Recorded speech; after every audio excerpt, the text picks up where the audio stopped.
ভিউটা ভাবিরা আসছিল উঁচু থেকে নিচে যাচ্ছি। হ্যাঁ খালি যায় বেড়ায় আসছে। আজকে আঙ্কেলরা গেছে, মজুমদার আন্টি গেছে, জাপানি আন্টি জয়েন করছে, ওনারা আসেনি এখন, এই জন্য এই রোডটাতে আসা। হ্যাঁ জয়েন করে খাওয়া দাওয়া করে, কিন্তু না কালকে সারাদিন অনেক খাওয়া দাওয়া অনেক মাস্তি হয়েছে, সারাটা দিন ঝুম বৃষ্টি, আমার টেন্টের মধ্যে ছিলাম। ওই যে বললাম না ওই আঙ্কেলের ক্যানোপি আছে চারদিকে, আমাদের যে বেঞ্চিগুলো মানে একটা একটা স্পটের জন্য একটা করে বেঞ্চি, আমাদের তো 3টা স্পট নেওয়া ছিল, একটা স্পট তো খালি ছিল, কারণ 16 জন মানুষের জন্য বুকিং দেওয়া হয়েছিল না, 16 না 18 জন, না আমরা তো 18 জনের মনে হয়, তো আমরা তো 3টা 4টা 5টা ফ্যামিলি গেছি, 10 জন গেছি, তো একটা স্পট পরেই ছিল, তো ওই বেঞ্চি আর আমাদের দুই বেঞ্চি নিয়ে আসে, চারদিকে বেঞ্চি দিয়ে উপরে বিরবল দিয়ে রান্নাঘরের মতো ওই উপরে ক্যানোপিটা দিছে। কটেজের থেকে অনেক ভালো, এখানে অনেক চিপ, অনেক ভালো, অনেক ভালো। এটা যে আর্ল রো বলে, এটা অন্টারিও ফেমাস, এটা এই জায়গাটা, কিন্তু আমাদের বাসা থেকে অনেক কাছে, কিন্তু এটা মাত্র কত 40 কিলোমিটার, সরি 40 মিনিটস।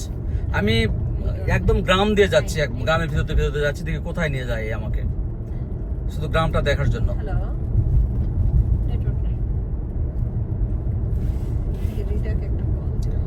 কথা রে এটা রে,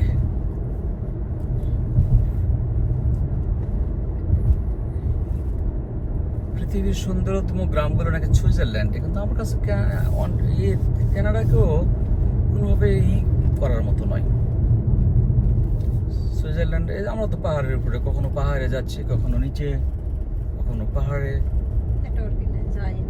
আচ্ছা তুমি একদম অজপাড়া গায়ে আছো, এটা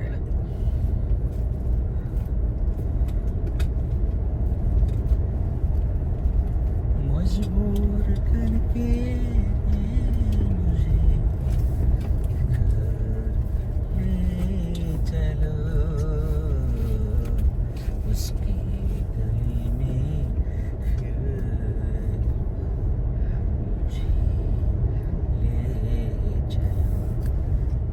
কান্না হয়ে জীবন।